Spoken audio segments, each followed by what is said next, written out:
नारायण वासुदेव। श्री कृष्ण गोविंद हरे मुरारे। हे नाथ नारायण वासुदेव। बोल के बिहारी लाल की जय। जुग जोड़ी सरकार की जय। हृदयवर कृष्ण चंद्र की जय। राधा रानी की जय। लडुआ गोपाल की जय।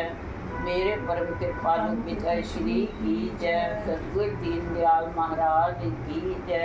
श्रीमद् भागवत पुराण की जय। बड़ी लाइट चलाना। और इधर का पंखा कर दो। हाँ 21वां अध्याय सूर्य के रथ और उसकी गति का वर्णन। श्री सुखदेव जी कहते हैं, राजन, परिमाण और लक्षणों के सहित इस भूमंडल का कुल इतना ही विस्तार है, सो हमने तुम्हें बता दिया। इसी के अनुसार विद्वान लोग दुलोक का भी परिणाम बताते हैं।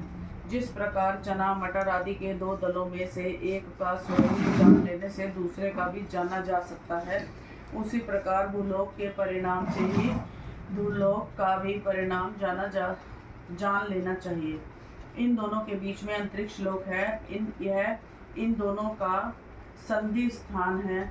इसके मध्य भाग में स्थित ग्रह और नक्षत्रों के अधिपति भगवान सूर्य अपने ताप और प्रकाश से तीनों लोकों को तपाते और प्रकाशित करते रहते हैं। वे उत्तरायण, दक्षिणायण और विषुवत नाम वाली क्रमशः मंद, शीघ्र और समान गतियों से चलते हुए समयानुसार मकरादि राशियों में ऊंचे नीचे और समान स्थानों में जाकर दिन रात को बड़ा छोटा या समान करते हैं। जब सूर्य भगवान मेष या तुला राशि पर आते हैं तब दिन रात समान हो जाते हैं। जब वृषादि 5 राशियों में चलते हैं तब प्रति मास रात्रियों में एक घड़ी कम होती जाती है और उसी हिसाब से दिन बढ़ते जाते हैं। जब वृश्चिक आदि 5 राशियों में चलते हैं तब दिन और रात्रि में इसके विपरीत परिवर्तन होता है। इस प्रकार दक्षिणायन आरंभ होने तक दिन बढ़ते रहते हैं और उत्तरायण लगने तक रात्रियां।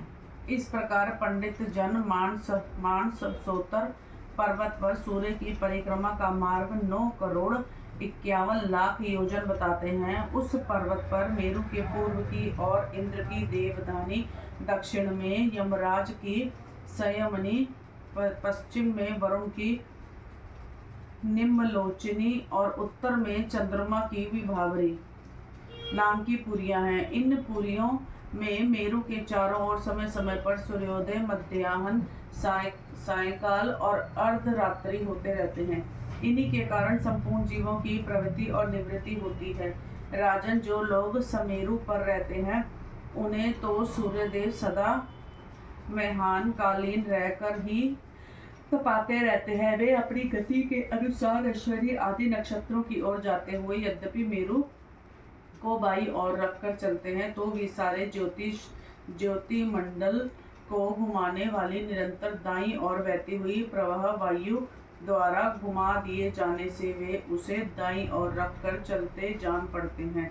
जिस पुरी में सूर्य भगवान का उदय होता है उसके ठीक दूसरी ओर पुरी में वे अस्त होते मालूम होंगे और जहां वे लोगों को पसीने पसीने करके तपा रहे होंगे उसके ठीक सामने की ओर आधी रात होने के कारण वे उन्हें निद्रावश किए होंगे। जिन लोगों को मध्याह्न के समय वे स्पष्ट दिख रहे होंगे वे ही जब सूर्य सौम्य दिशा में पहुंच जाए तब उनका दर्शन नहीं कर सकेंगे। सूर्यदेव जब इंद्र की पुरी से यमराज की पुरी को चलते हैं तब 15 घड़ी में वे 2.25 करोड़ और 12.5 लाख योजन से कुछ 25,000 योजन आदि चलते हैं। फिर इसी क्रम में वे वरुण और चंद्रमा की पुरियों को पार करके पुनः इंद्र की पुरी में पहुंचते हैं। इस प्रकार चंद्रमा आदि अन्य ग्रह भी ज्योतिष चक्र में अन्य नक्षत्रों के साथ साथ उदित और अस्त होते रहते हैं। इस प्रकार भगवान सूर्य का वेदमय रथ एक मुहूर्त में 24,08,000 योजन के हिसाब से चलता हुआ इन चारों पुरियों में घूमता रहता है। संवत्सर नाम का एक चक्र पहिया बतलाया जाता है। उसमें मास रूप 12 अरे हैं, शत्रु रूप 6 नेमिया हाल है, 3 चौमासे रूप 3 नाभि आवन है।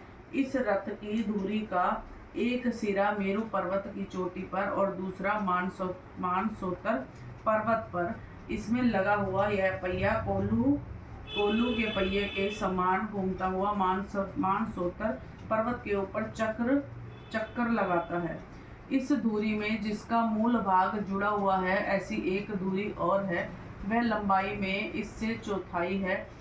उसका ऊपरी भाग तैल यंत्र के धुरे के समान ध्रुवलोक से लगा हुआ है। इस रथ में बैठने का स्थान 36 लाख योजन लंबा और 9 लाख योजन चौड़ा है। इसका जुआ भी 36 लाख योजन ही लंबा है।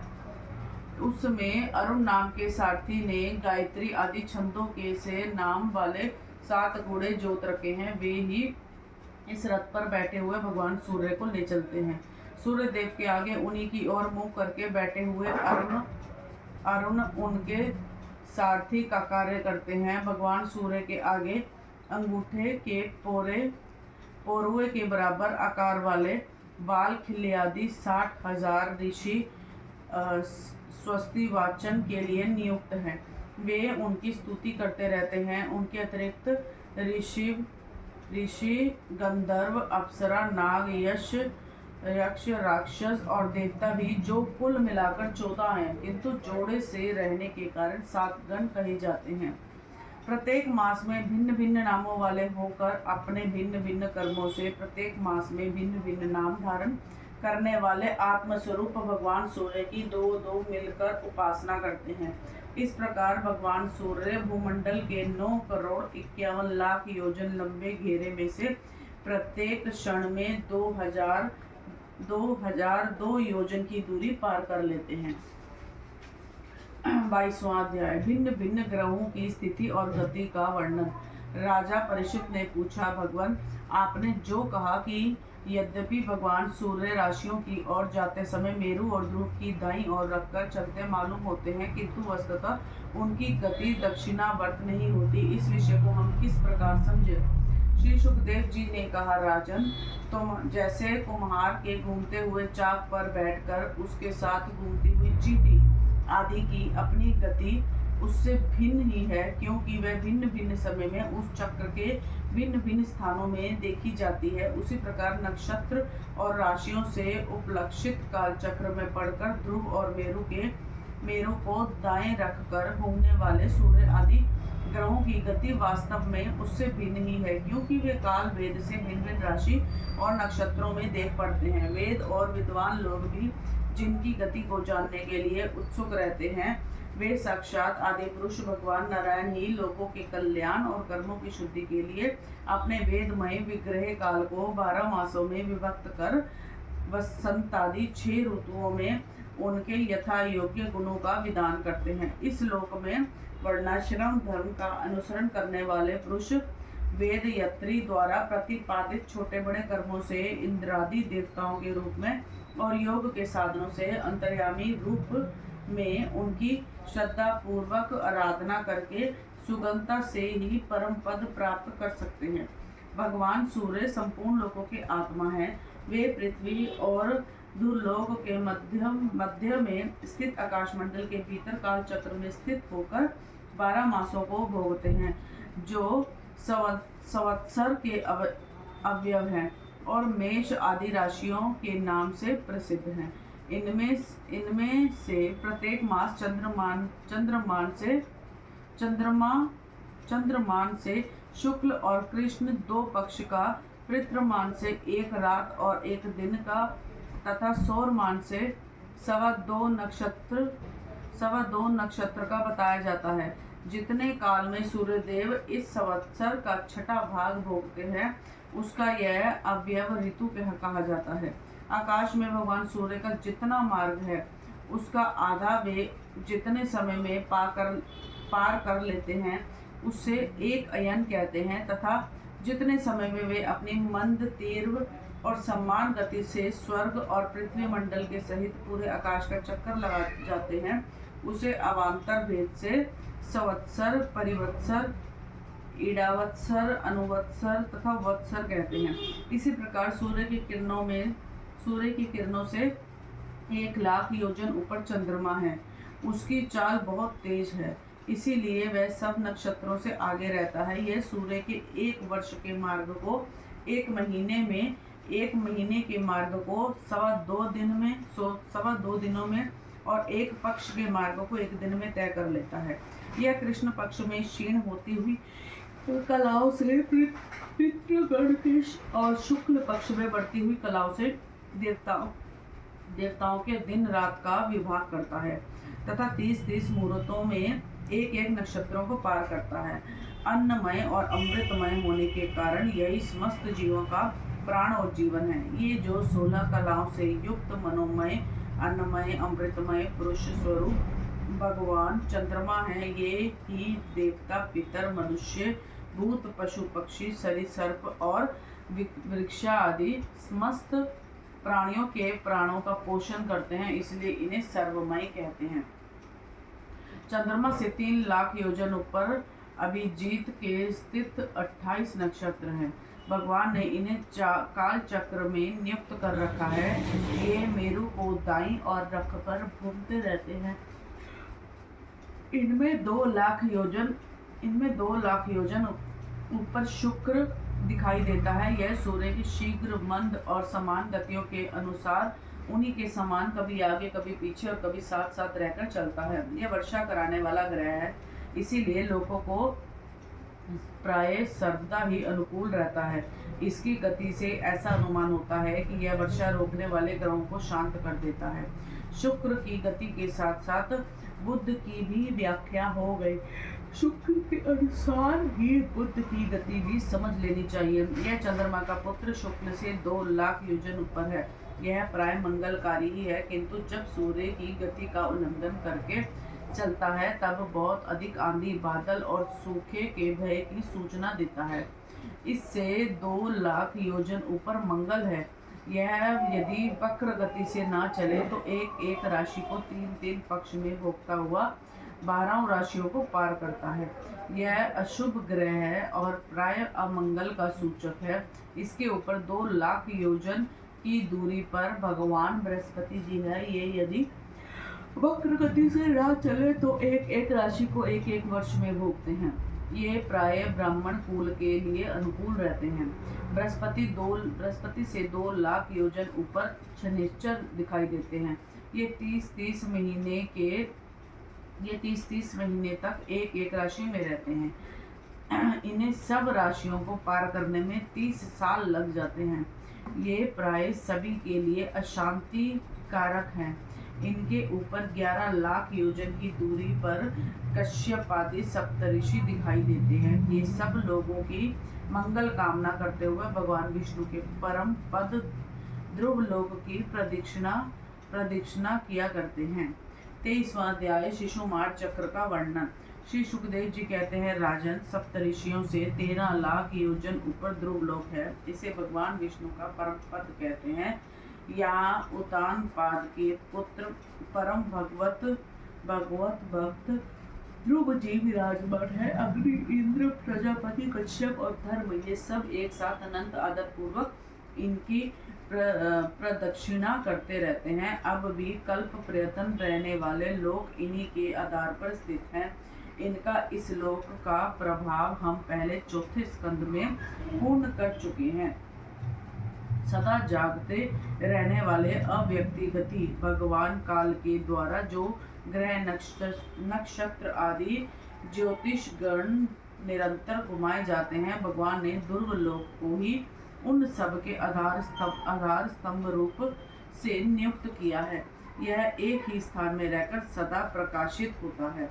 जिस प्रकार दाएं चलाने के समय अनाज को कूदने वाले पशु छोटी, बड़ी और मध्य रस्सी में बंधकर क्रमशः निकट, दूर और मध्य में रहकर खंभे के चारों ओर मंगल बांधकर घूमते रहते हैं, उसी प्रकार सारे नक्षत्र और ग्रहगण बाहर भीतर के क्रम से इस काल चक्र में नियुक्त होकर ध्रुव लोक का ही आश्रय लेकर वायु की प्रेरणा से कल्प के अंत तक घूमते रहते हैं। जिस प्रकार मेघ और बाज आदि पक्षी अपने कर्मों की सहायता से वायु के अधीन रहकर आकाश में उड़ते रहते हैं, उसी प्रकार ये ज्योतिगण भी प्रकृति और पुरुष के संयोग वश अपने अपने कर्मों के अनुसार चक्कर काटते रहते हैं, पृथ्वी पर नहीं गिरते। कोई पुरुष भगवान की योग माया के आधार पर स्थित इस ज्योतिष चक्र का शिशुमार सूस के रूप में वर्णन करते हैं। यह शिशुमार कुंडली मारे हुए है और इसका मुख नीचे की ओर है। इसकी पूंछ के सिरे पर ध्रुव स्थित है। पूंछ के मध्य भाग में प्रजापति, अग्नि, इंद्र और धर्म है। पूंछ की जड़ में धाता और विधाता है। इसके कटी प्रदेश में सप्तऋषि है। यह शिशुमार दाहिनी ओर को सिकुड़कर कुंडली मारे हुए है। इसी स्थिति में अभिजीत से लेकर पुनर्वसु पर्यंत जो उत्तरायण के चौथे नक्षत्र है वे इसके दाहिने भाग में है, और पुण्य से लेकर उत्तराषाढ़ा पर्यंत जो दक्षिणायन के 14 नक्षत्र है वे बाएं भाग में है। लोक में भी जब शिशुमार कुंडलाकार होता है तब उसके दोनों ओर के अंगों की संख्या समान रहती है। उसी प्रकार यह नक्षत्र संख्या में भी समानता है। इसकी पीठ में अज्विधी, मूल, पूर्वाषाढ़ और उत्तराषाढ़ नाम के 3 नक्षत्रों का समूह है, और उधर में आकाश गंगा है। राजन, इसके दाहिने और बाएं कटी तटों में पुनर्वसु और पुण्य नक्षत्र है। पीछे के दाहिने और बाएं चरणों में आद्रा और आश्लेषा नक्षत्र है, और तथा दाहिने और बाएं नथुनों में क्रमशः अभिजीत और उत्तराषाढ़ा है। इसी प्रकार दाहिने और बाएं नेत्रों में श्रवण और पूर्वाषाढ़ा एवं दाहिने और बाएं कानों में धनिष्ठा और मूल नक्षत्र है। मधा आदि दक्षिणायन के 8 नक्षत्र बाईं पसलियों में, और विपरीत कर्म से मृगशीरा आदि उत्तरायण के 8 नक्षत्र दाहिनी पसलियों में हैं। शतभिक्षा और ज्येष्ठा ये दोनों नक्षत्र क्रमशः दाहिने और बाएं कंधों की जगह हैं। इसकी ऊपर की धुतरी में अग सत्य, नीचे की ठोडी में नक्षत्र रूप यम, मुखों में मंगल, लिंग प्रदेश में शनि, कटुत में बृहस्पति, छाती में सूर्य, हृदय में नारायण, मन में चंद्रमा, नाभि में शुक्र, स्तनों में अश्विनी कुमार, प्राण और अपान में बुध, गले में राहु, समस्त अंगों में केतु और रोमों में संपूर्ण तारागण स्थित है। राजन, यह भगवान विष्णु का सर्वदेवमय स्वरूप है। इसका नित्य प्रति सायकाल के समय पवित्र और मौन होकर दर्शन करते हुए चिंतन करना चाहिए, तथा इस मंत्र का जाप करते हुए भगवान की स्तुति करनी चाहिए।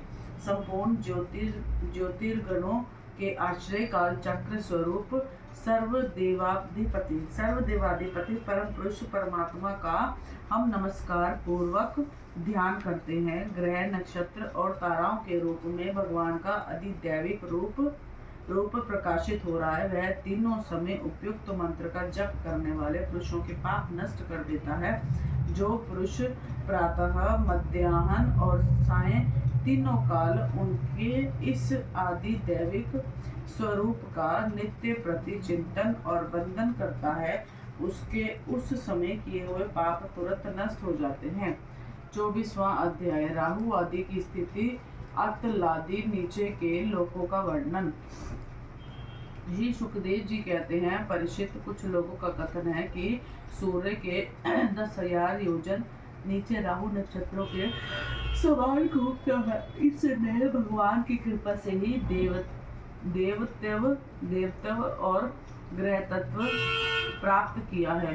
स्वयं यह सिंह का पुत्र परशुराम होने के कारण इस किसी प्रकार इस पद के योग्य नहीं है। इसके जन्म और कर्मों का हम आगे वर्णन करेंगे। सूर्य का जो यह अत्यंत तपता हुआ मंडल है उसका विस्तार 10,000 योजन बतलाया जाता है।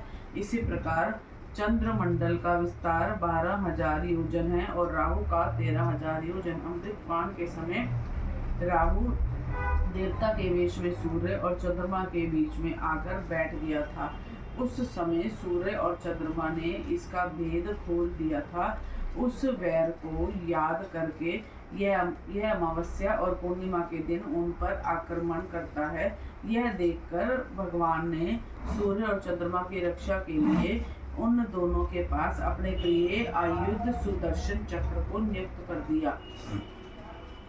वह निरंतर घूमता रहता है, इसलिए राहु उसके असहाय तेज से उद्दीगण और चकित चित्त होकर मुहूर्त मात्र उनके सामने टिक कर फिर सहसा लौट आता है। उसके उतनी देर उनके सामने ठहरने को ही लोग ग्रहण कहते हैं। राहु से 10,000 योजन नीचे सिद्ध चारण और विद्याधर आदि के स्थान है। उनके नीचे जहाँ तक वायु की गति है और बादल दिखाई देते हैं अंतरिक्ष लोक है। यह यक्ष राक्षस पिशाच प्रेम और भूतों का विहार स्थल है। उससे नीचे 100 योजन की दूरी पर यह पृथ्वी है। जहाँ तक हंस गिद्ध बाज और गरुड़ आदि प्रधान पक्षी उड़ सकते हैं वहीं तक इसकी सीमा है। पृथ्वी के विस्तार और स्थिति आदि का वर्णन तो हो चुका है। इसके भी नीचे अतल वितल सुतल तलातल महातल रसातल और पाताल नाम के 7 भूग्रम स्थित बिल ज्ञान लोक हैं। ये एक के नीचे एक 10,000 योजन की दूरी पर स्थित है।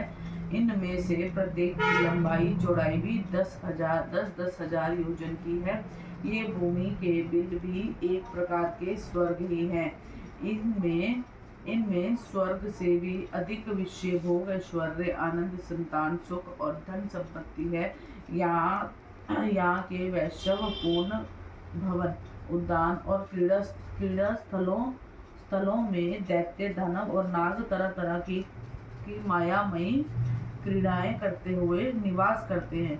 वे सब गृहस्थ्य धर्म का पालन करने वाले हैं। उनके स्त्री पुत्र बंधु बांधव और सेवक लोग उनसे बड़ा प्रेम करते हैं और सदा प्रसन्नचित रहते हैं। उनके भोगों में बांधा डालने की इंद्रिय आदि में भी सामर्थ्य नहीं है। महाराज, इन बिलों में मायावी मैं दानव की बनाई हुई अनेकों पुरियां शोभा से जगमगा रही हैं, जो अनेक जाति की सुंदर श्रेष्ठ मणियों से रचे हुए चित्र विचित्र भवन परकोटे नगर द्वार सभा भवन मंदिर बड़े बड़े आंगन और ग्रहों से सुशोभित है तथा जिनकी कृत्रिम फर्शों पर नाग और असुरों के जोड़े एवं कबूतर तोता और मैना आदि पक्षी की लोग करते रहते हैं।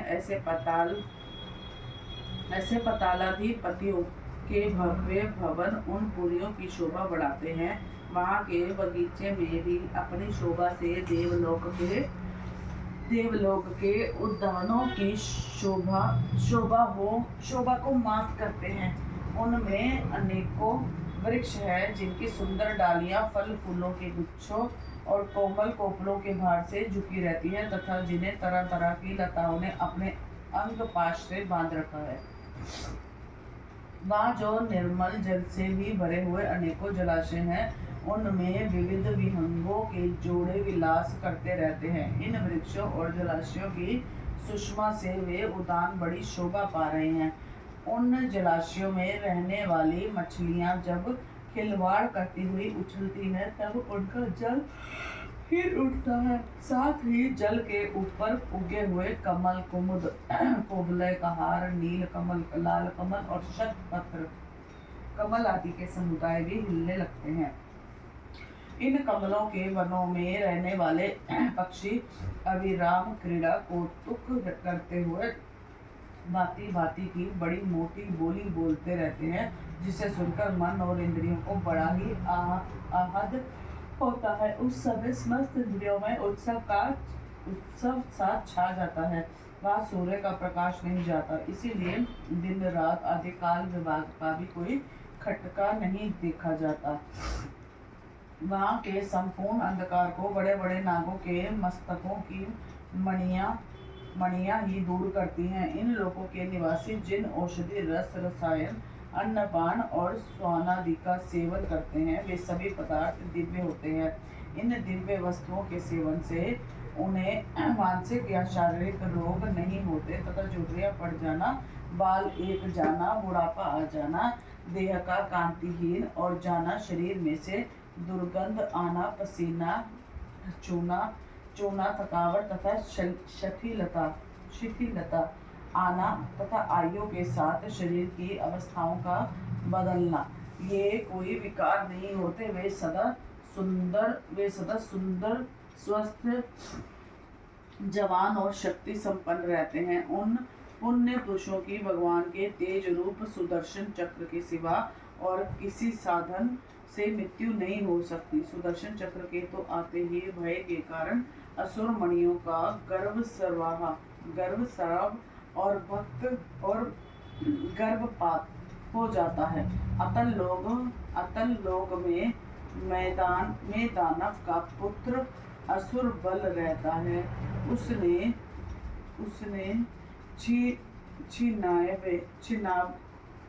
छिनाबे प्रकार की माया रची है। उनमें से कोई आज भी मायावी पुरुषों में पाई जाती है। उसने एक बार जबाई ली थी, उस प्रकार उसके मुख से स्वैरिणी केवल अपने वर्ण के पुरुषों से स्मरण करने वाली कामिनी, अन्य वर्णों के पुरुषों से भी समागम करने वाले और कुशलचली अत्यंत चंचल स्वभाव वाली 3 प्रकार की स्त्रियां उत्पन्न हुई। ये सब लोक में रहने वाले पुरुषों को हाटक नाम का रस पिलाकर संभोग करने में समर्थ बना लेती हैं और फिर उनके साथ अपनी हाव भावमयी चितवन प्रेममयी मुस्कान, प्रेमालाप और आलिंगी नाती के द्वारा यथेष्ट स्मरण करती हैं। उस हायट रस को पीकर मनुष्य मदांत सा हो जाता है और अपने को 10,000 हाथियों के समान बलवान समझकर मैं ईश्वर हूँ, मैं सिद्ध हूँ, इस प्रकार बढ़ बढ़कर बातें करने लगता है। उसके नीचे वितल लोक में भगवान हाटकेश्वर नामक महादेव जी अपने पार्षद भूत गणों के सहित रहते हैं। वे प्रजापति की सृष्टि को वृद्धि के लिए भवानी के साथ विहार करते रहते हैं। उन दोनों के तेज से वहाँ हाटकी नाम की एक श्रेष्ठ नदी निकली है। उसके जल को वायु से प्रज्वलित अग्नि बड़े उत्साह से पीता है। वह जो हाटक नाम का सोना थूकता है, उससे बने हुए आभूषणों को दैत्य राजाओं ने पुनरापुरों में स्त्री पुरुष सभी धारण करते हैं। बीतल के नीचे सूतक लोक है, उसमें महायशवी पवित्र कीर्ति विरोचन पुत्र बलि रहते हैं। भगवान ने इंद्र का प्रिय करने के लिए अदिति के गर्भ से वटु वामन रूप में अवतीर्ण होकर उसने उनसे 3 लोक छीन लिए थे। फिर भगवान की कृपा से ही उनका इस लोक में प्रवेश हुआ। यहाँ उन्हें जैसी उत्कृष्ट संपत्ति मिली हुई है, वैसे ही इंद्र आदि के पास भी नहीं है। वे उन्हीं पूज्यतम प्रभु की अपने धर्माचरण द्वारा आराधना करते हुए जब यहाँ आज भी निर्भयता पूर्वक रहते हैं। राजन, संपूर्ण जीवों के नियता एवं तात्म स्वरूप परमात्मा भगवान वासुदेव जैसे पूज्यतम पवित्रतम पात्र के आने पर उन्हें परम श्रद्धा और आदर के साथ स्थिर चित्त से दिए हुए भूमि दान का यही कोई मुख्य फल नहीं है कि बलि को सूतल लोक का ऐश्वर्य प्राप्त हो गया। यह ऐश्वर्य तो अनित्य है, किंतु वह भूमिदान तो साक्षात मोक्ष का द्वार है। भगवान को छींकने, गिरने और फिसलने के समय विवश होकर एक बार नाम लेने से भी मनुष्य सहसा कर्म बंधन को काट देता है, जबकि मुमुक्ष लोग इस कर्म बंधन को योग साधन आदि अनेकों उपायों का आश्रय होने पर भी बड़े कष्ट से ही काट पाते हैं। अतएव अपने संयमित भक्त और ज्ञानेंद्रियों को स्वरूप प्रदान करने वाले और समस्त प्राणियों के आत्मा श्री भगवान को आत्मभाव से घिरे हुए भूमिदान का यह फल नहीं हो सकता। भगवान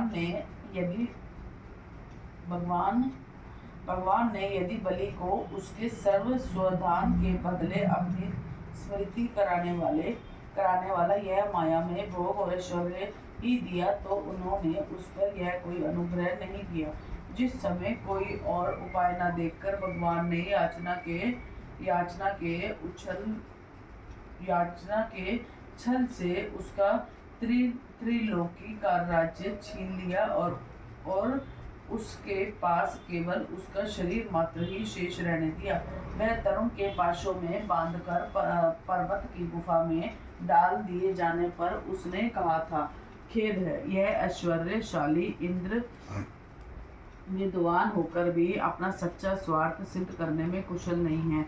इसने संपत्ति लेने के लिए अनन्य भाव से बृहस्पति जी को अपना मंत्री बनाया, फिर भी उनकी अवहेलना करके इसने श्री विष्णु भगवान से उनका दास्य न मानकर उनके द्वारा मुझसे अपने लिए ये भोग ही मांगे। ये 3 लोक तो केवल एक मनवंतर तक ही रहते हैं, जो अनंत काल का एक आवश्यक मात्र है। भगवान के कहकर के आगे भला इन तुच्छ भोगों का क्या मूल्य है। हमारे पितामही प्रहलाद जी ने भगवान के हाथों अपने पिता हिरण्यकशिपु के मारे जाने पर प्रभु की सेवा का ही वर मांगा था। भगवान देना भी चाहते हैं तो भी उनसे दूर करने वाला समझकर उन्होंने अपने पिता का निकंठक राज्य लेना स्वीकार नहीं किया। वे बड़े महानुभाव थे। मुझ पर तो न भगवान की कृपा ही है और न मेरी वासनाएं ही शांत हुई हैं। फिर मेरे जैसा कौन पुरुष उनके पास रहने का साहस कर सकता है। राजन, इस बलि का साहस कर सकता है। राजन, इस बलि का चरित्र हम आगे 8वें स्कंद में विस्तार से कहेंगे। अपने भक्तों के प्रति भगवान का हृदय दया से भरा रहता है। इसी से अखिल जगत के परम पूजनीय गुरु भगवान नारायण हाथ में गदा लिए सूतल लोक में राजा बलि के द्वार पर सदा उपस्थित रहते हैं। एक बार जब दिग्विजय करता हुआ घमंडी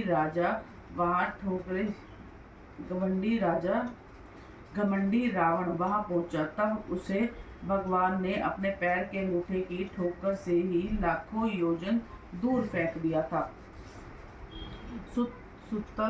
सुतल लोक से नीचे तलातल है, वहां त्रिपुराधिपति दानवराज मय रहता है। पहले तीनों लोकों को शांति प्रदान करने के लिए भगवान शंकर ने उसके तीनों रूप भस्म कर दिए थे। फिर उन्हीं की कृपा से उसे यह स्थान मिला। वह मायावियों का परम गुरु है और महादेवी जी के द्वारा सुरक्षित है। इसीलिए उसे सुदर्शन चक्र से भी कोई भय नहीं है। वहाँ के निवासी उसका बहुत आदर करते हैं। उसके नीचे महातल में कद्रू से उत्पन्न हुए अनेक सिरों वाले सर्पों का क्रोधवश नामक एवं समुदाय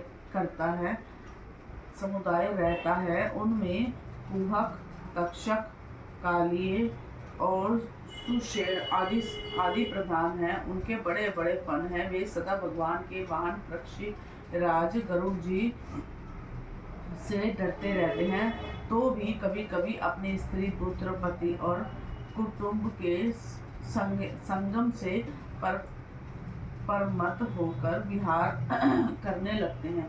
उसके नीचे रसातल में पणि नाम के दैत्य और दानव रहते हैं।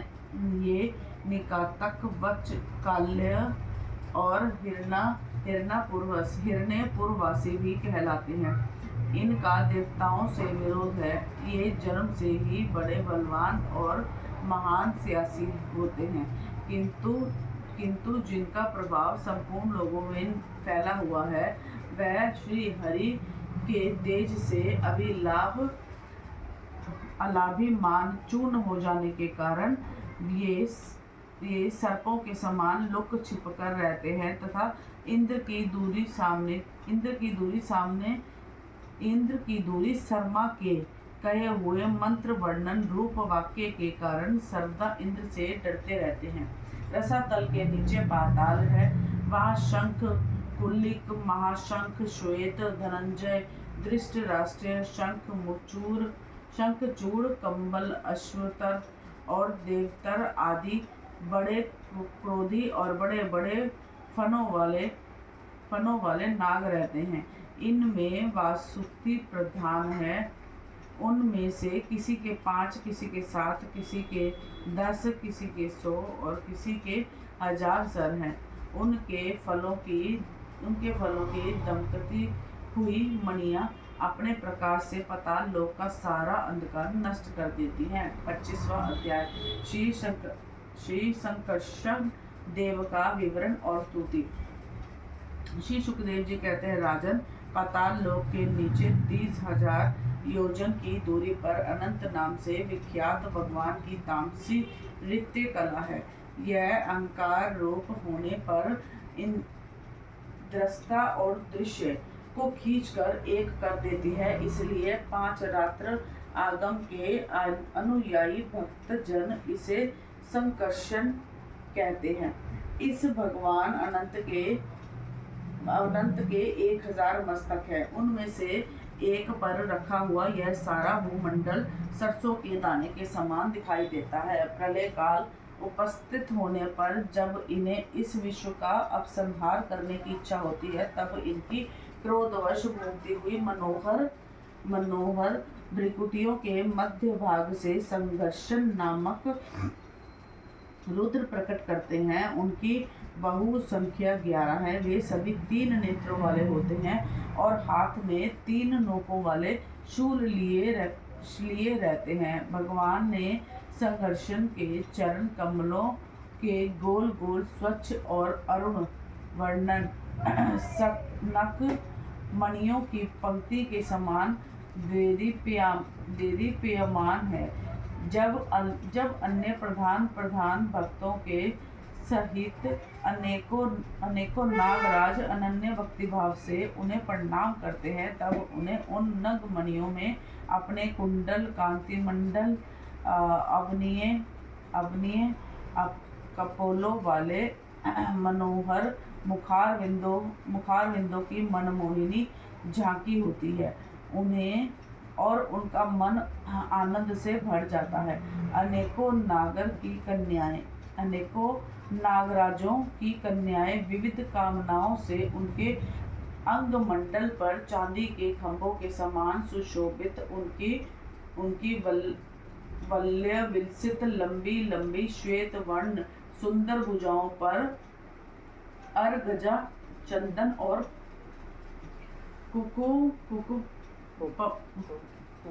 कुकुमंपक का लेप करती हैं। उस समय अंग स्पर्श से मथित हुए उनके हृदय में काम का संचार हो जाता है। तब वे उनके मंद विहल सकरुण अरुण नयन कमलों से सुशोभित तथा प्रेम मद से मुदित मुखारविंद की और मधुर मनोहर मुस्कान के साथ सलज्जत भाव से निहारने लगती है। वे अनंत गुणों के सागर आदि देव भगवान अपने अमर्ष असहनशीलता और रोष के वेग को रोके हुए वहाँ समस्त लोगों के कल्याण के लिए विराजमान है। देवता, असुर, नाग, सिद्ध, गंधर्व, विद्याधर और मुनिगण भगवान का अनंत का ध्यान किया करते हैं। उनके नेत्र निरंतर प्रेम मद से मुदित, चंचल और विहल रहते हैं। वे सुललित वचनामृत से अपने पार्षद और देवयूथपों को संतुष्ट करते रहते हैं।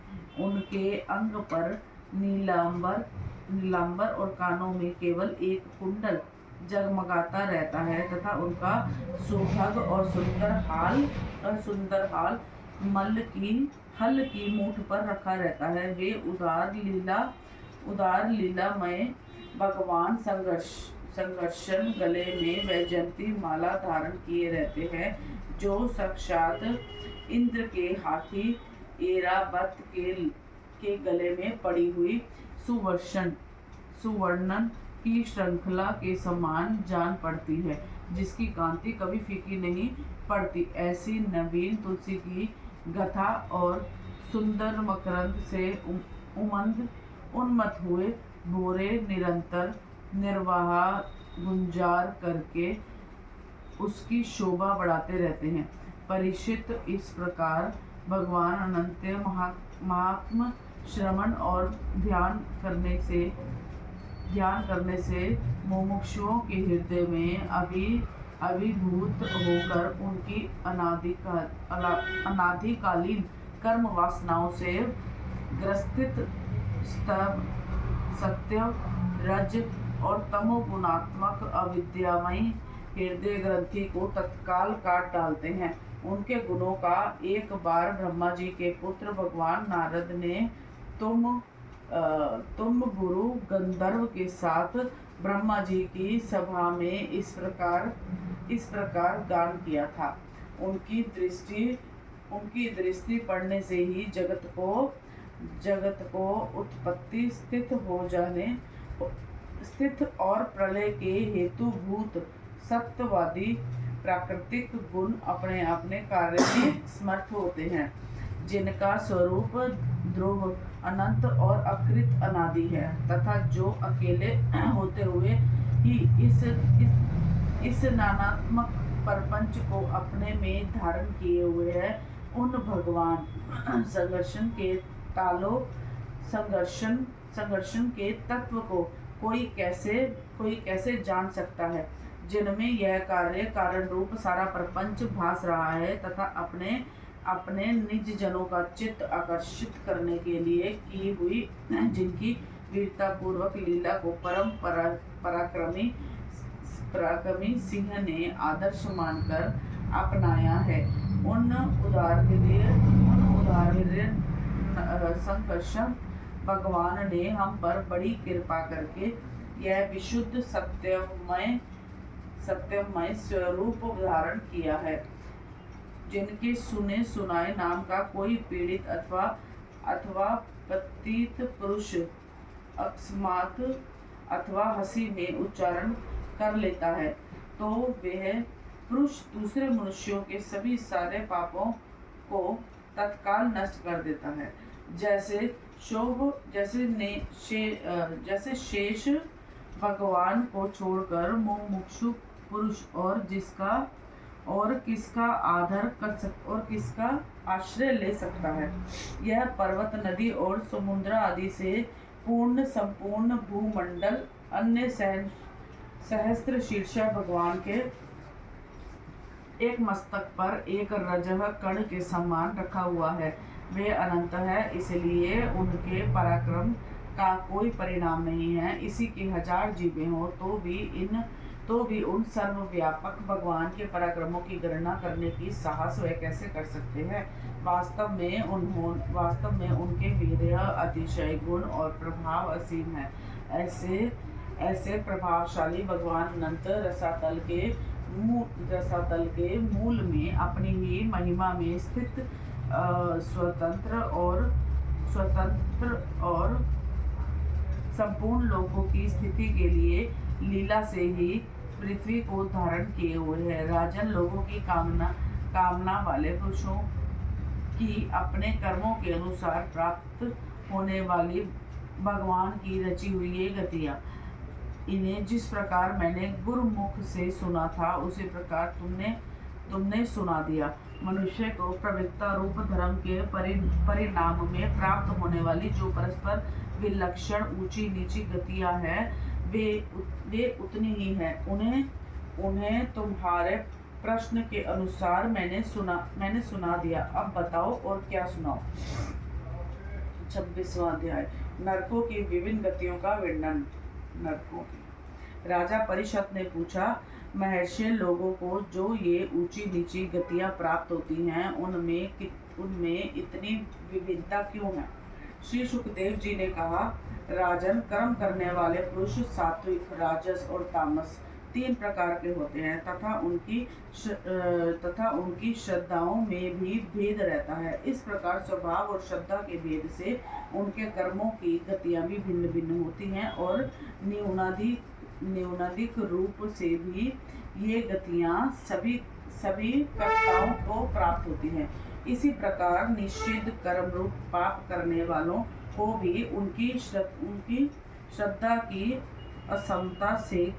असमता के कारण समान फल नहीं मिलता। अतः अनादि अविद्या के वशीभूत होकर कामना पूर्वक किए हुए उन निषिद्ध कर्मों के परिणाम में जो हजारों तरह की नार की गतियां होती हैं, उनका विस्तार से वर्णन करेंगे। राजा परीक्षित ने पूछा, भगवान, आप जिनका वर्णन करना चाहते हैं वे नरक इसी पृथ्वी के कोई देश विशेष अथवा त्रिलोकी से बाहर या इसी के भीतर किसी जगह है? श्री सुखदेव जी ने कहा, राजन, वे त्रिलोकी के भीतर ही है तथा दक्षिण की ओर पृथ्वी से नीचे जल के ऊपर स्थित है। इसी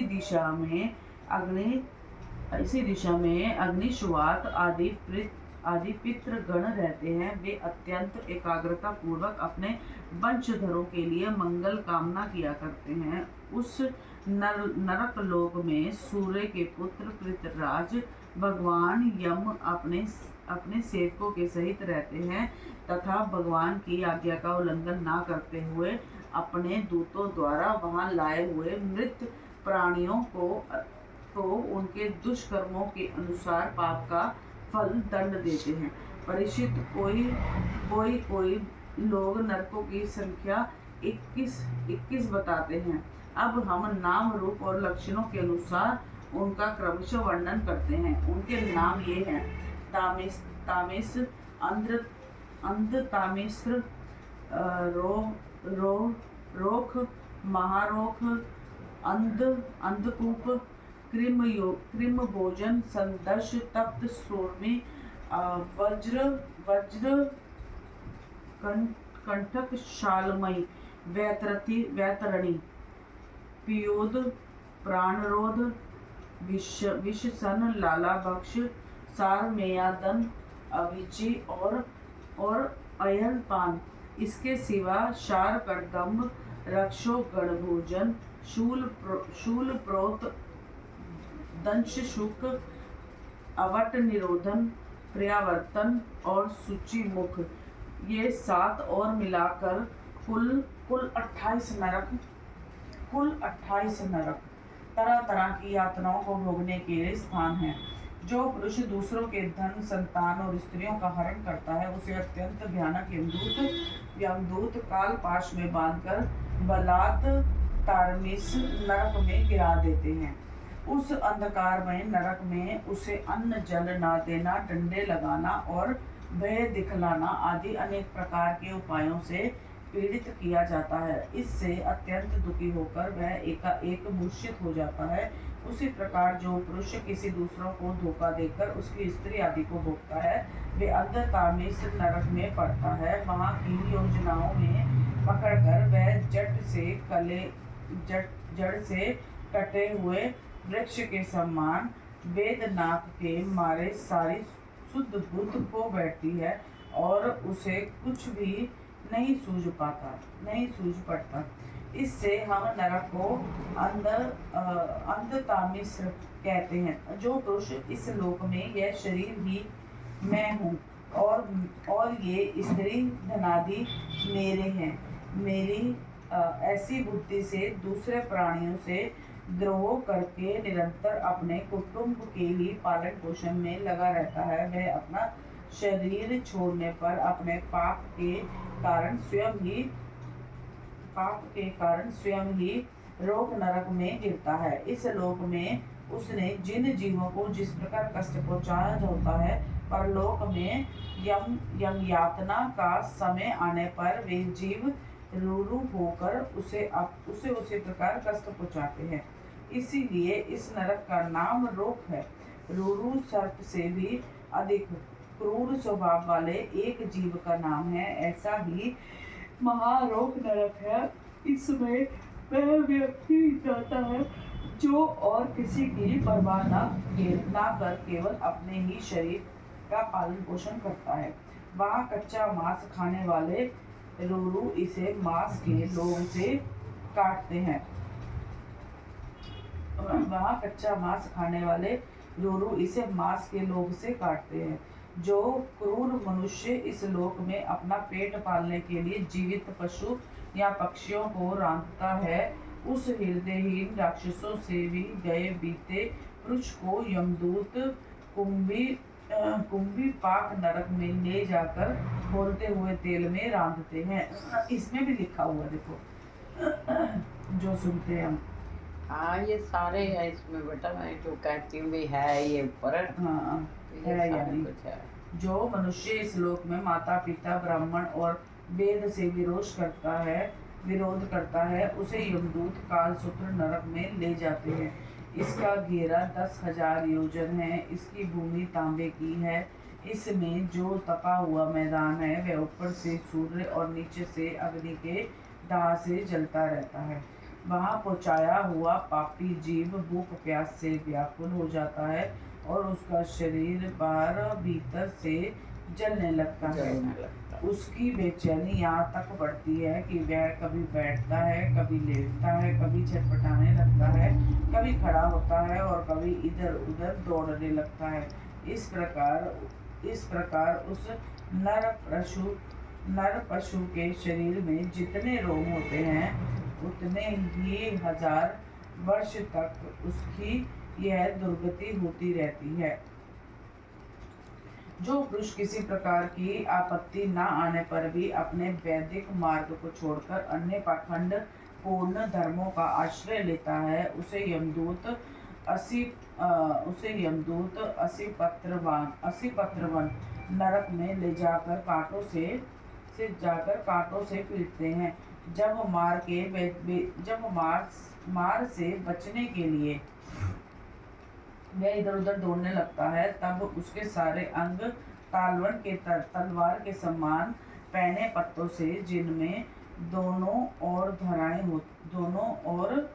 धारें होती हैं, टूक होने लगते हैं। तब वह अत्यंत वेदनाश से हाय मैं मरा इस प्रकार चिल्लाता हुआ पद पर मूर्छित होकर गिरने लगता है। अपने धर्म को छोड़कर पाखंड मार्ग में चलने से उसे इस प्रकार अपने कुकर्म का फल भोगना पड़ता है। इस लोक में जो पुरुष राजा और राज कर्मचारी होकर किसी निरपराध मनुष्य को दंड देता है अथवा ब्राह्मण को शरीर दंड देता है, वह महापापी मरकर सुकर्मुख नरक में गिरता है। वहाँ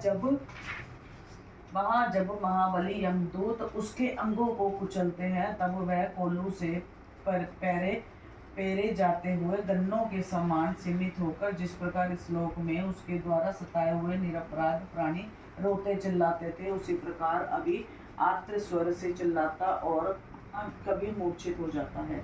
जो पुरुष इस लोक में खटमल आदि जीवों की हिंसा करते हैं, वह उनसे द्रोह करने के कारण अंधकूप नरक में गिरता है, क्योंकि स्वयं भगवान ने ही रक्तपान आदि उनकी वृत्ति बना दी है और उन्हें उसके कारण दूसरों को कष्ट पहुंचने का ज्ञान भी नहीं है। किंतु मनुष्य की वृत्ति भगवान ने विधि निषेध पूर्वक बनाई है और उसे दूसरों के कष्ट का भी ज्ञान भी है। वहाँ वे पशु, मृग, पक्षी, सांप आदि रेंगने वाले जंतु, मच्छर, जू, खटमल और मक्खी आदि जीव जिनसे उसने द्रोह किया था उसे सब ओर से काटते हैं। इससे उसकी निद्रा और शांति भंग हो जाती है और स्थान न मिलने पर भी वह बेचैनी के कारण उस घोर अंधकार में इस प्रकार भटकता रहता है, जैसे रोगग्रस्त शरीर में जीव झटपटाया करता है। जुआ कीड़े तो किन्ने मारे ने राम जी, प्रभु जी बख्श लिया। वह बेचैनी के कारण उस घोर अंधकार में इस प्रकार भटकता रहता है, जैसे रोगग्रस्त शरीर में जीव झटपटाया करते हैं। जो मनुष्य इस लोक में बिना पंच महायज्ञ किए तथा जो कुछ मिले उसे बिना किसी दूसरों को दिए स्वयं ही खा लेते हैं, जैसे कौवे के समान कहा जाता है, वह परलोक में कृमि भोजन नामक निकृष्ट नरक में गिरता है। वहाँ 1,00,000 योजन लंबा चौड़ा एक कीड़ों का कुंड है। उसी में उसे भी कीड़ा बनकर रहना पड़ता है और जब तक अपने पापों का प्रायश्चित न करने वाले उस पापी के बिना दिए और बिना हवन किए खाने के दोष का अच्छी तरह शोधन नहीं हो जाता, तब तक वह उसी में पड़ा कष्ट भोगता रहता है। वहाँ कीड़े उसे नोचते हैं और वह कीड़ों को खाता है। राजन, इस लोक में जो व्यक्ति चोरी या बेरोजगारी से ब्राह्मण के अथवा आपत्ति का समय न होने पर भी किसी दूसरे पुरुष के सुवर्ण और रत्न आदि का हरण करता है, उसे मरने पर यमदूत संदंश नामक नरक में ले जाकर तपाए हुए लोहे के गोलों से दागते हैं और सर्दी से उनकी खाल नोचते हैं। सड़सी लोग इस लोक में यदि कोई पुरुष अगमस्य स्त्री के समान संभोग करता है अथवा कोई स्त्री अगम्य पुरुष से व्यभिचार करती है, जो यमदूत उसे तख्त सुर्मी नामक नरक में ले जाकर कीड़ों से पीटते हैं तथा पुरुष को तपाए हुए लोहे की स्त्री मूर्ति से और स्त्री को तपाई हुई पुरुष प्रतिमा से अलंघित कराते हैं। जो पुरुष इस लोक में पशु आदि सभी के साथ व्यभिचार करता है, उसे मृत्यु के बाद यमदूत ब्रज कष्ट कशाल मलिन नरक में गिराते हैं और ब्रज के समान कठोर कांटों वाले सेमर के वृक्ष पर चढ़कर फिर नीचे की ओर खींचते हैं। जो राजा या राजपुरुष इस लोक में श्रेष्ठ कुल में जन्म पाकर भी धर्म की मर्यादा का उच्छेद करते हैं, वे उस मर्यादित क्रमण के कारण मरने पर बैतरणी नदी में पटके जाते हैं। यह नदी नरकों की खाई के समान है। उसमें मल, मूत्र, पीप, रक्त, केश, नख, हड्डी, चर्बी, मांस और मज्जा आदि गंदी चीजें भरी हुई हैं। उस नदी में है भैया बहुत कुछ है, चालू देख कर ये कौन से नरक का मतलब किस जुर्म की सजा दे रहे हैं? क्या था पीछे? जो पता नहीं किसी का कुछ करते हैं, किसी जीव का कोई चीज हरण करते हैं। सोना साना कह रही थी। सोना नहीं आया था। धर्म की मर्यादा को छेद करते हैं। धर्म की मर्यादा को नहीं मानते। धर्म की मर्यादा को नहीं मानते जो है, वो छेद करते हैं। वो है तो यह नदी नरकों की खाई के समान है। उसमें मल मूत्र पीप रक्त केश नख हड्डी चर्बी मांस और मज्जा आदि गंदी चीजें भरी हुई हैं। इंसान से छोटे मोटे तो पता नहीं कितने पाप हुए होते हैं सबको, तो फिर तो नरक में ही डालेगा, स्वर्ग में तो कोई जाएगा ही। अब हम राधा नाम जप रहे हैं ना, ग्रंथ सेवन कर रहे हैं, क्यों भेजेंगे? हम तो नहीं जाते, हम तो अड़ के बैठ जाएंगे। क्या वो इतना कुछ किस लिए करा है? एक बार राधा नाम कहने से कहते ही यमराज को भारी पड़ जाता है। हम तो भाई जप ही रहे हैं जितना जप पा रहे हैं। और वो तो कहते हैं जी एक बार तुमने राधा नाम लिया ना, तुम उधर को राधा राधा रटना शुरू हुए तो भगवान जो है पीछे के सारे रजिस्टर फाड़ देते हैं, तो हमारे फट गए। ऐसे नहीं, फट गए। वहाँ गिरने पर उन्हें इधर उधर के जल के बीच जीव नोचते हैं, किंतु इससे उनका शरीर नहीं छूटता। पाप के कारण प्राण उसे वहन किए रहते हैं और वे इस दुर्गति को अपनी करनी का फल समझकर मन ही मन संतप्त होते रहते हैं। जो लोग शौच और आचार के नियम का परित्याग कर तथा लज्जा को तिलांजलि देकर इस लोक में शूद्राओं के साथ संबंध गांठ कर पशुओं के समान आचरण करते हैं, वे भी मरने के बाद पीप विष्ठा मूत्र कफ और मल से भरे हुए पुयोद नामक समुद्र में गिरकर उन अत्यंत घृणित वस्तुओं को ही खाते हैं। इस लोक में जो ब्राह्मण आदि उच्च वर्ग के लोग कुत्ते और गधे पालते हैं और शिकार आदि में लगे रहते हैं तथा शास्त्र के विपरीत पशुओं का वध करते हैं, मरने के बाद वे प्राण रोध नरक में डाले जाते हैं और वहां यमदूत उन्हें लक्ष्य बनाकर बाणों से बीधते हैं। जो पाखंडी लोग पाखंड पूर्ण यज्ञों में पशुओं का वध करते हैं, उन्हें परलोक में वैश्यविशन नरक में डालकर वहां के अधिकारी बहुत पीड़ा देकर काटते हैं। जो द्विज कामातुर होकर अपनी स्वर्णा भार्या को वीर्यपान कराता है, उस पापी को मरने के बाद यमदूत वीर्य की नदी लाला पक्ष नामक नरक में डालकर वीर्य पिलाते हैं। जो लोग चोर अथवा राजा या राजपुरुष इस लोक में किसी के घर में आग लगा देते हैं, किसी को विष दे देते हैं अथवा गांव एवं व्यापारियों की टोलियों को लूट लेते हैं, उन्हें मरने के बाद सारमेयदन नामक नरक में ब्रज की भी दाढ़ों वाले 720 यमदूत कुत्ते बनकर बड़े वेग से काटने लगते हैं। इस लोक में जो पुरुष किसी की गवाही देने में व्यापार में अथवा दान के समय किसी भी तरह झूठ बोलता है, वह मरने पर आधार शून्य अविच्यमान नरक में पड़ता है। वहां उसे 100 योजन ऊंचे पहाड़ के शिखर से नीचे को सर करके गिराया जाता है। उस नरक की पत्थर की भूमि जल के समान जान पड़ती है, इसीलिए इसका नाम अविच्यमान है। वहाँ गिराए जाने से उसके शरीर के टुकड़े टुकड़े हो जाने पर भी प्राण नहीं निकलते, इसलिए इसे बार बार ऊपर ले जाकर पटका जाता है। जो ब्राह्मण या ब्राह्मणी अथवा व्रत में स्थित और कोई भी प्रमादवश मदपान करता है तथा जो क्षत्रिय या वैश्य सोमपान करता है, उन्हें यमदूत अयपान नाम के नरकों में डाले जाते हैं और इनकी छाती पर बैठकर उनके मुंह में आग से लगाया हुआ लोहा डालते हैं। जो पुरुष इस लोक में निम्न श्रेणी का होकर भी अपने को बड़ा मानने के कारण जन्म तप विद्या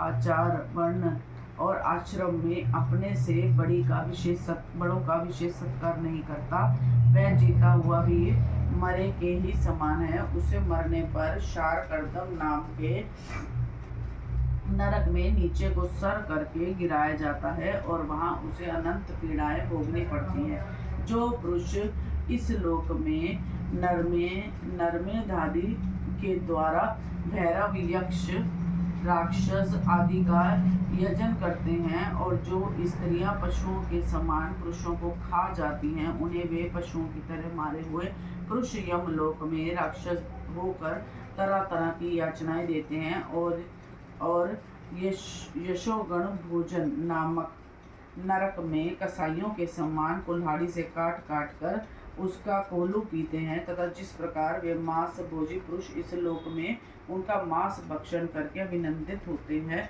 उसी प्रकार वे भी उनका रक्त पान करते हुए तथा और आनंदित होकर नाचते गाते हैं।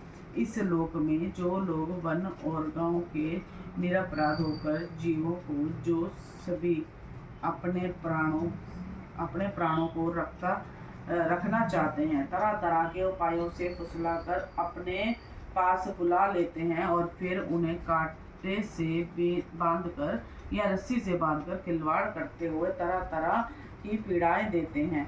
उन्हें भी मरने के बाद यम यातनाओं के समय शूल प्रोत्र नामक नरक में शूलों से बेधा जाता है। उस समय जब उन्हें भूख प्यास सताती है और कंक बटेर आदि तीखी चोंचों वाले नरक के भयानक पक्षी नोचने लगते हैं, तब अपने किए हुए सारे पाप याद आ जाते हैं। राजन, इस लोक में तो सर्पों के समान उग्र स्वभाव पुरुष दूसरे जीवों को पीड़ा पहुंचाते हैं। वे मरने पर दंडशूक नाम के नरक में गिरते हैं। वहाँ 5-5, 7-7 मुंह वाले सर्प उनके समीप आकर उन्हें चूहों की तरह निगल जाते हैं। जो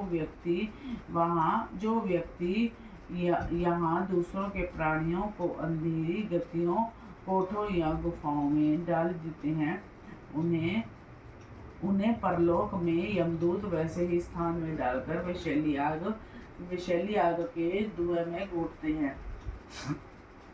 इसीलिए इस नरक को अवट निरोधन कहते हैं। जो गृहस्थ अपने घर आए अतिथि अभ्यागतों की और बार बार क्रोध में भरकर ऐसी कुटिल दृष्टि से देखता है मानो उन्हें भस्म कर देगा। जब नरक में जाता है, तब उस पाप दृष्टि के नेत्रों को गिद्ध, कंक, काक और बटेर आदि ब्रज की सी कठोर चोंचों वाले पक्षी बलात् निकाल लेते हैं। इस नरक को पर्यावर्तन कहते हैं। इस लोक में जो व्यक्ति अपने को बड़ा धनवान समझकर अभिमानवश सबको टेढ़ी नजर से देखता है और सभी पर संदेह रखता है, धन के व्यय और नाश की चिंता से जिसके हृदय और मुंह सूखे रहते हैं, तथा तनिष्क भी चैन न मानकर जो यक्ष के समान धन की रक्षा में ही लगा रहता है, तथा पैसा पैदा करने, बढ़ाने और बचाने में जो तरह तरह के पाप करता रहता है, वह नराधम मरने पर सूची मुख नरक में गिरता है। वहाँ इस अर्ध पिशाच परमात्मा के सारे अंगों को यमराज के दूत दर्जियों के समान सुई धागे से सीते हैं। राजन, यमलोक में इसी प्रकार के सैकड़ों हजारों नरक हैं। उनमें जिनके यहाँ उल्लेख हुआ है और जिनके विषय में कुछ नहीं कहा गया है, उन सभी में सब अधर्म प्रयायण जीव अपने कर्मों के अनुसार बारी बारी से जाते हैं। इसी प्रकार धर्मात्मा पुरुष स्वर्ग आदि में जाते हैं। इस प्रकार नरक और स्वर्ग के भोग से जब इनके अधिकांश पाप और पुण्य क्षीण हो जाते हैं, तब बाकी बचे हुए पुण्य पाप रूप कर्मों को लेकर ये फिर इसी लोक में जन्म लेने के लिए लौट आते हैं। इन धर्म और अधर्म दोनों से विलक्षण जो निवृत्ति मार्ग है, उसका तो पहले द्वितीय स्कंद ही वर्णन हो चुका है। पुराणे में जिसका 14 भुवन के रूप में वर्णन किया गया है, वह ब्रह्मांड कोश इतना ही है। यह साक्षात परम पुरुष श्री नारायण का अपनी माया के गुणों से युक्त अत्यंत स्थूल स्वरूप है। इसका वर्णन मैंने तुम्हें सुना दिया। परमात्मा भगवान का उपनिषदों में वर्णित निर्गुण स्वरूप यद्यपि मन बुद्धि की पहुँच के बाहर है, तो भी जो पुरुष इस स्थूल रूप का वर्णन आदर पूर्वक पढ़ता है, सुनता है या सुनाता है, उसकी बुद्धि श्रद्धा और भक्ति के कारण शुद्ध हो जाती है और वह उस सूक्ष्म रूप का भी अनुभव कर सकता है। यति को चाहिए कि भगवान के स्थूल और सूक्ष्म दोनों प्रकार के रूपों का श्रवण करके पहले स्थूल रूप में चित्त को स्थिर करे, फिर धीरे धीरे वहां से हटाकर उसे सूक्ष्म में लगा दे। परीक्षित, मैंने तुमसे पृथ्वी, उसके अंतर्गत द्वीप, वर्ष, नदी, पर्वत, आकाश, समुद्र, पाताल, दिशा, नरक, ज्योतिर्गण और लोकों की स्थिति का वर्णन किया। यही भगवान का अति अद्भुत स्थूल रूप है, जो समस्त जीव समुदाय का आश्रय है। चलो जी, आप बस छठा स्कंद कल से करेंगे। स्कंद हो गया पूरा पूरा हो गया। ओम पढ़ के पवित्र होए, सुन के पवित्र हो, जिन तेरा नाम धियाया, बसे बैकुंठ पदम फल पावे, 160 तीर्थ नहा लिया, हरि ब्रह्मा विष्णु का दर्शन पा लिया।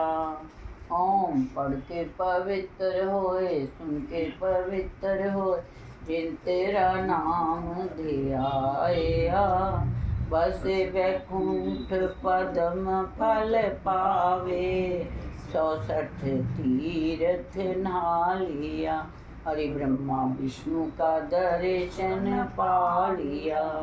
बोल